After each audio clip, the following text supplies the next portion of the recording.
Greetings and welcome to this episode of Bring It On. My name is Bob Hayes and I'm going to be your host for today's show. This is Cerebral Palsy Month and awareness to cerebral palsy. And I have a guest with us this year that is absolutely no stranger to this terrible disease, and he's been afflicted with it. And I've had Ryan Cadres on the show many, many times. Ryan, good seeing you, bud. It's nice to see you, Bob. It's great that you continue to do fundraising and all of the above that you do for this cause, and we appreciate it. But you have this cerebral disease. Can you talk a little bit to the people that are watching the show and give us kind of how it is and some awareness of what's going on? There's new viewers all the time, and they don't understand it. And I didn't understand it until you always brought it to my attention. Sure. Be glad to. So cerebral palsy is a birth defect. So it's something that I've had since birth. There's many different ways to view it, I guess, or there's many different aspects of it. For me, I've been very fortunate where I have a mild case where it just really affects my the right side of my body, my right hand, my right leg. I walk with a limp and my hand's always cupped. But there's other people with this disease that are nonverbal, stricken to wheelchairs and what have you. Some people have worse limps than me. So it's something I've been dealing with. I've been a Hanson resident for most of my life. And it's something like the community has really helped me realize, the type of person I am, dealing with this. And it's just something that I just really want to bring awareness to for people that are, new to the show or just new to the community. I have 2 young children, and I'm always meeting new people who don't know what it is, and always asking me, like, what happened to you? Did you have a stroke? And so about a few years ago, I decided to just take this challenge on and try to make people aware of, what cerebral palsy actually is. That's great, Ryan. I know you've been a giant advocate for it, and every time I interview you, I learn something more about it. Sure. You bring up a great point about there are different stages or different difficulties, probably isn't a good word, but there's different severity of the cases of having it. So some people, as you said, are wheelchair bound, Yep. Some people are nonverbal and different things. No disease is a mild case in the fact of you've made the most of probably anybody I've known. Let's talk about some of what Ryan Cadres in your younger years when we were all in basketball together, and you, as you move on through life, you're a basketball ref, you're an official. Yep. You give us some of your success story of fighting this horrible disease. Well, let me start off by saying my success is not just on my own. It's it's a group of people, from the teams I've had as an early age with doctors and nurses and physical therapists and occupational therapists, and like those are the real heroes. My mother, my father, those are the people that are the real heroes, because they're the ones that worked with me. They're the ones that always advocated for me. So that's a big thing on why I do what I do. In terms of success stories, and as you can see, cerebral palsy does affect your speech as well. But as far as success stories, the fact is, I just love, I grew up loving sports like most little boys and stuff like that, and I was a decent little athlete growing up. But then when I got to high school, everything had to kind of come to an end. People were getting stronger, bigger, and had use of all their limbs, me not so much. So I just try to stay involved by being a team manager for the football team and the basketball team. Played baseball a little bit with one arm, and then it just kind of morphed into like coaching and officiating, and I've been doing that for 25 plus years on both sides, coaching and officiating. It's a passion of mine. I think some people tend to look at me and say, "Wow, he he's very loud, and it's truly just passion, because I had to give up what I had, what everyone else got to do when they were in high school. But Ryan, there are tremendous amounts of success stories, and along with success stories with everyone in life, there are some struggles that you've also had to overcome with people not understanding, because I'm one of those people. I never knew what cerebral palsy was. So until you basically schooled me on it, through the years, I've watched what you've done and how you've done it and admired your successes with the struggles that go on. Talk a little bit about some of that stuff. I mean, I know you touched on baseball and going through the different things, but you've had some great successes with coaching, with I know that you're involved with the Situate football program, and I know that just stuff that's touched my life that you've done that I admire, that you've continued on with reffing and going to all different types of sports, doing it. It's a difficult thing, and you could be even the success story for other people to admire who have the same disease as you. Yeah, I mean, I don't consider it really a success story. It's just everything that I do is for a passion, right? I think that's true to anyone. The reason why we're here is we're passionate for cerebral palsy right now. We both are. I consider both of us really big community leaders. We do it for other reasons, right? I just happen to just engulf myself in things that I love. Basketball, refereeing, I mean, that's my number one right now. I go to gyms. There's an old saying, when you're a referee, you want to go unnoticed. It's very hard for me to go unnoticed because of my physical disability, but most people see me and like, oh, that's that guy, that's the guy, and that's the guy that has the limp or whatever, and that's kind of where this all started. I just wanted, instead of saying, hey, that's the guy with the limp, just that's the guy with cerebral palsy, and I've had a very successful basketball officiating career. Started doing youth league games, worked my way up to sub-varsity.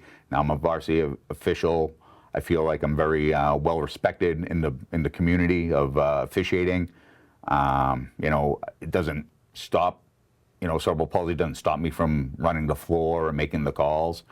Do I get some calls wrong? Absolutely, but so doesn't guys with good legs and good arms. So wait a minute, Ryan. Wait a minute. We're all pretty passionate about that, but I've seen calls from whether it's you or the guys who think they're the greatest officials in the world. If you ask the coach, it's the worst call that was ever made. Yeah, absolutely. It's absolutely. You know what? You're never going to please everyone. But I mean that doesn't affect. I mean, the cerebral palsy doesn't really affect the way I call a game. No, of course not. In terms of coaching, like I said, I started coaching. Or started with the football team in 1991 as an 8th grader, as a team manager, and I just continued on that path. Like I said, like I started off at the beginning. Yes, there's a lot of things that I do, and I'm proud of myself for do what I do, but my success isn't just about me. It's about the people around me. People that trust me to do a job, even though I have a disability. Bob Bancroft was there, Billy Sweeney, Herb Devine, who's at Situate, but he's a Whitman resident. All my basketball signers, some of them, Bruce Anderson, real good guy, Peter Hanson throughout the years. They're all great guys that, they, whether or not they see the disability, I don't know, but they do trust, right? And I think that's what we need to do better as people. We need to trust each other more. Right, you have 2 young children. Yep. How do you deal with them? In terms of parenting or in terms of cerebral palsy? Cerebral palsy. Yeah, in terms of cerebral palsy, listen, my children, I feel like I'm kind of rushing them through life sometimes because I just like with you or anyone else, I want to be upfront with them. I want to be transparent and be like, this is Dad, issue, or this is Dad's disability. This is what it is. You know, this is how I may be viewed from time to time. But we're going to change that stigma. And this is kind of why I do what I do with the Cerebral Palsy Awareness Month. It started off as a teaching tool for my son, who was at the time 6 and is now 11, because he started asking me questions about my disability and how come I'm, throwing and catching with the same hand, have the glove on the same hand, and throw with the same hand. And he always knew Dad had like a bad arm, bad leg, but he didn't understand. Now at the age of 11, he understands it a lot more. He asks more intuitive questions. In fact, last year as a 4th grader, during this time, he got up and spoke to his entire class about cerebral palsy. And that's kind of why we do some of the fundraising, to try to get his peers involved, my daughter Chloe's peers involved, just so they understand. So when they do ask, when a friend does ask Owen, hey, what's up? What's wrong with your dad? Why does he have a hand that way? Owen or Chloe can explain, well, he has cerebral palsy and this is what it is. Well, it's great that he can educate some people on it, because again, until you educated me, I had no idea. It's just one of those things that as adults or even as young people, it's easy to overlook certain things. Or take certain things for granted that you don't know about, because there's a difficulty in it. Yeah. So he is 11 years old. Yep. But does that mean, Ryan, we've been doing shows for 4 or 5 years to talk about this awareness to this? Yes, so this is a big year for us with the cerebral palsy awareness. In my mind, I've known about this month for about, I'd say probably close to 10 years, and I would always make a joke about it, right? I'd see people out be like, hey, March is Cerebral Palsy Awareness Month. Hey, why don't you buy my next drink or something like that? And I always kind of made a joke about it, because that's, as you can see, that's kind of sense of humor I have about it. But like I said, when my son was 6 and started asking questions, I decided to educate him. And in the meantime, I was like, forget this, let's educate everyone. So, my big thing is I use social media, use some really great platforms to educate people. I post something daily. I apologize to those viewers that are my Facebook friends or on Twitter, because I pretty much flood the Facebook, as you know, Bob.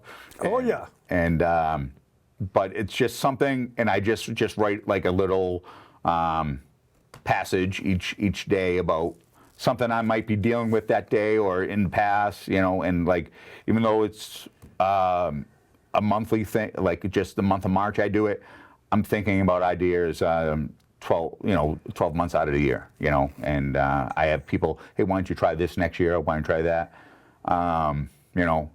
There was a time where I thought I was just going to stop doing what I'm doing, but people are like, I can't wait to read what you have to write this month. So I feel obligated and a lot of pride when I write those things.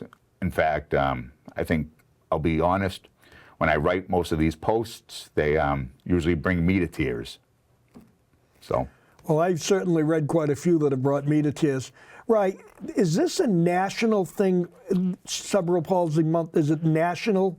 Like, is there a fundraising arm? Is there a way that people can get involved? Because any type of diseases or sicknesses, it all takes money to try and come to some sort of a cure.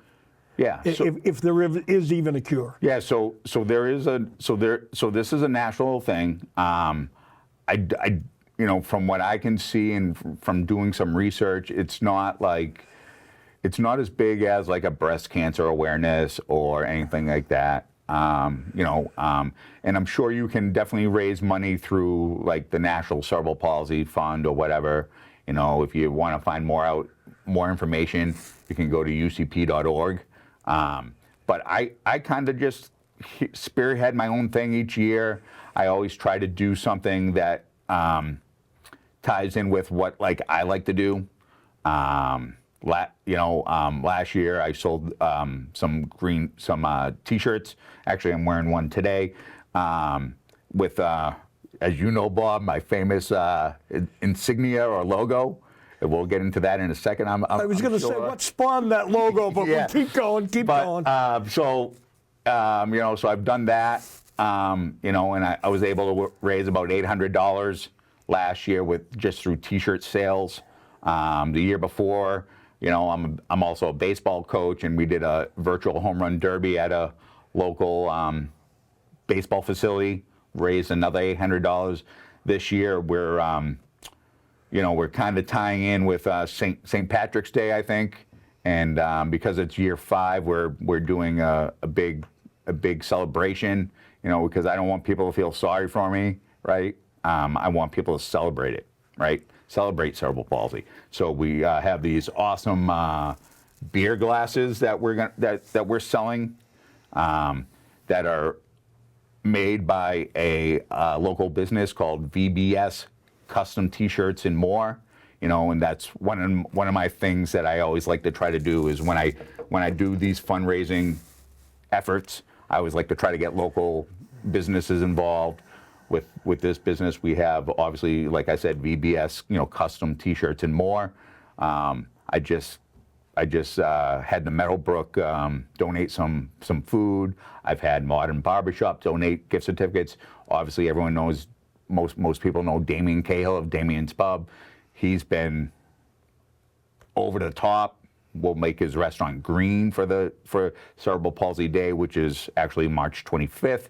He makes like the menu green. He puts out green napkins or whatever he does. So because, like I said at the beginning, I'm a Hanson resident, born and raised, and Hanson is kind of where I grew up, and this is where, so I always like to try to get local businesses involved as well. Well, beer glasses was probably a good thing that spawned from Damien's, because we've all been known to stop in there and have a beer once or twice before or after a game, I should say, always. Yep. And it's a great thing, and it's great that the community supports this event. How do they move forward if somebody didn't want to buy a beer glass, or if they didn't want to get a T-shirt with the logo, which we're going to get into that in a second. You can explain that. In fact, go ahead. But how would they go about donating? Is there a way to donate directly to you? Yeah. And then the money, obviously, all goes to the national. Yeah. So again, if you want to donate, I think the best way to do it is just reach out to me on Facebook, social media, and just say, hey, I saw your spot, on Bring It On, and just reach out to me. I tried not to go through the GoFundMe pages because they always take a little something, and I'm not trying to raise like $50,000. If I'm the last couple of years I've been able to raise $800, through some raffles and what have you. Like I said, the T-shirt sales and the home run derby. But if I think this year, my goal is to just get to that $1,000 mark, and if that's something that's reasonable and something that is something that I can obtain, I'll be more than happy. And all the proceeds go to the United Cerebral Palsy of Boston, because each state has has at least 2 or 3 different regions where they have United Cerebral Palsy of Boston, United Cerebral Palsy of Springfield, I believe there's one. So I always just go through Boston, and I've talked to their CEO and stuff a handful of times, and they always send me a nice little letter for my fundraising efforts. So. Right. Do you have an email address that someone could contact you at? Yeah, just very simple. It's Ryan, that's RYAN, Cadres, CADRES @gmail.com. So they could contact you through that, Yep. and you could arrange for whether it be mugs, glasses, sales, or glasses, or if you just want to make a straight donation, that'd be fine too. And again, all the proceeds, and it's for me, it's just such a great learning lesson for my children, and quite honestly, a good lesson for most, including myself. Good lesson, for the community. Right. How did the insignia on the shirt spawn? And I kind of know this, but I want you to tell the people. Sure. Because it was something that was kind of started with the what we used to call the refs.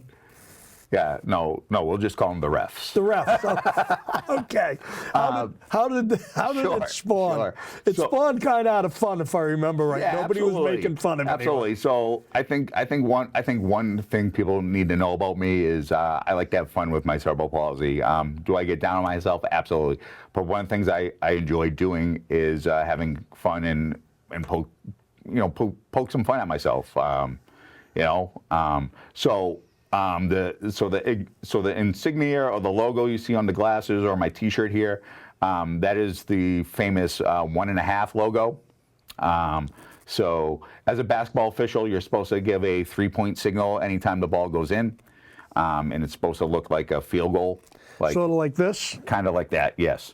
And because of my arm, my right side doesn't always go up and my hand's always kind of cupped. So my arm kind of just goes up like this, and a couple of my colleagues in the referee business started calling me 1.5 because it's like half of a 3-pointer, I guess, and it just kind of took. And I had one of our good friends who's since passed, Steve Bono, kind of said, "Hey man, you should make that into a logo and run with it. I'm sure you'll get a bunch of referees buying stuff with like your logo on it. You can probably make a lot of money." And I said, okay, whatever. And he passed about a couple of years ago, and I just kind of decided to do this, but instead of just profiting off it, whatever money I make goes to cerebral palsy. So in each year, hopefully I can keep this going. As like I said, it takes an army. I'm usually just one guy doing it. My wife helps me with some stuff. My kids help me some stuff. Obviously, you've been great. But yeah, it's fun. It's fun. I mean, I enjoy it. And most people now people know me as 1.5, I guess. And, it's, we all have our flaws. And if you can't laugh at yourself, who can you laugh at, So. I couldn't agree with you more, Ryan. It's you're taking something that was a very difficult position to be in, that you had no choice with, and tried to make the best of it. And for that, I admire everything that you do. I really do. And talking about the PZs and Bono and all of the people that were referees, and it was really it's been a fun run. Yeah. And it's been led by you. You were the leader of the band with lots of it. Weren't you even currently, I'm not quite sure, the president of the local referee organization? Sure. And I'm not sure what it's even called. Yeah. So currently, as of April 1st, currently I'm the vice president of IBO. That's IBO Board 54 of IBO, International Brotherhood of. No, I think it's called the International Association of Approved Basketball Officials. Okay.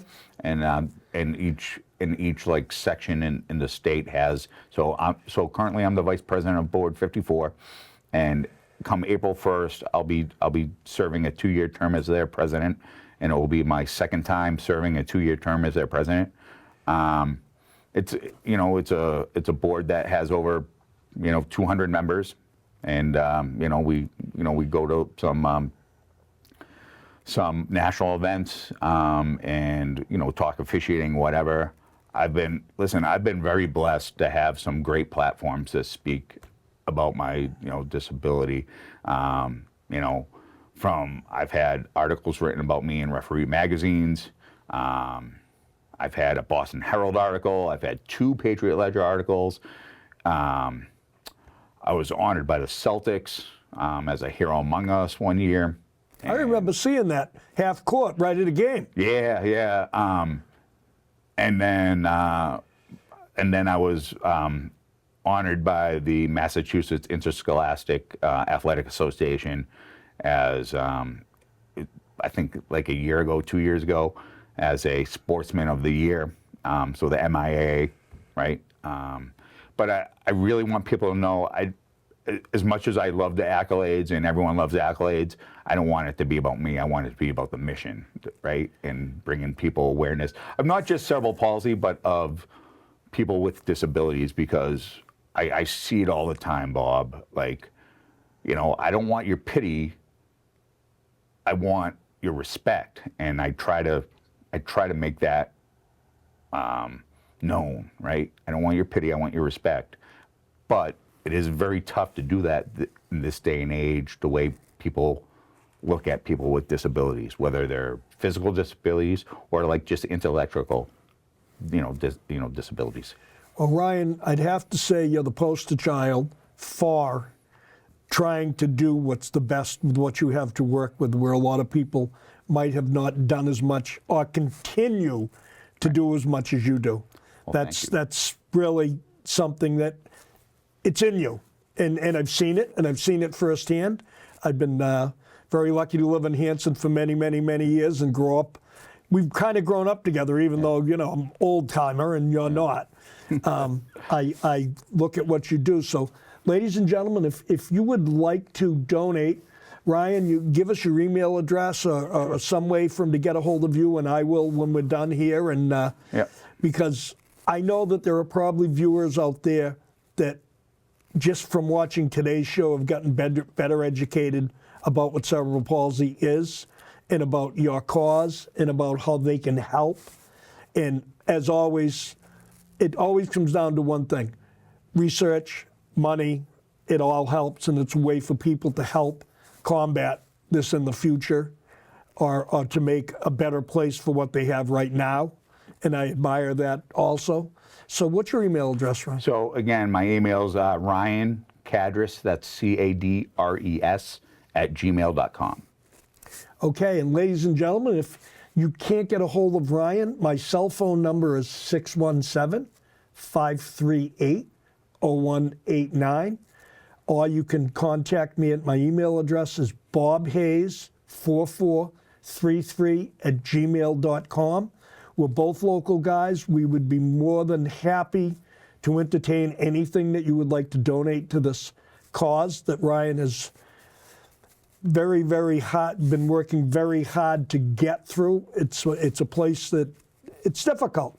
But Ryan, I think you've overcome it. You're smiling at me. Yep. And you and I have had some really fun times over the years. I'm proud to say that you're my friend. And I think you're doing a good thing. And if somebody wants to buy, are there any more these beer glasses, so to speak, as you said? Yeah, they are selling quick. They are selling quick. I probably got another 20 left or so, but like I'm always willing to place an order because it, again, not only to help my cause, but to help out local businesses like VBS Custom Tees and more, and all that fun stuff. Now, Ryan, was I right in saying these are $12 a piece, 2 for $20? Yep, so $12 a piece, 2 for $20, or you can get a set of 4 for $30, so it's almost like you're getting a free glass. Exactly. And again, you've already sold maybe 135 or so? Yeah, that's about right. So from today's show, if we get another 50 ordered, we can still get them made up. Is that right? Yeah, I mean, I'm sure they will not mind at the print shop, and and again, it's a local business, so like we're helping them too, right? All right. Well, again, ladies and gentlemen, thank you for watching this episode of Bring It On. My name is Bob Hayes, and if you would like to ever come on and do a show about anything, all you have to do is email me at bobhayes4433@gmail.com, or you can call me at 617-538-0189. We are always interested in doing anything for community awareness or something that you find close to your heart. You can come right on. As you can see, Ryan did a great job today. Bring It On is willing to take you on. Thank you for viewing this episode.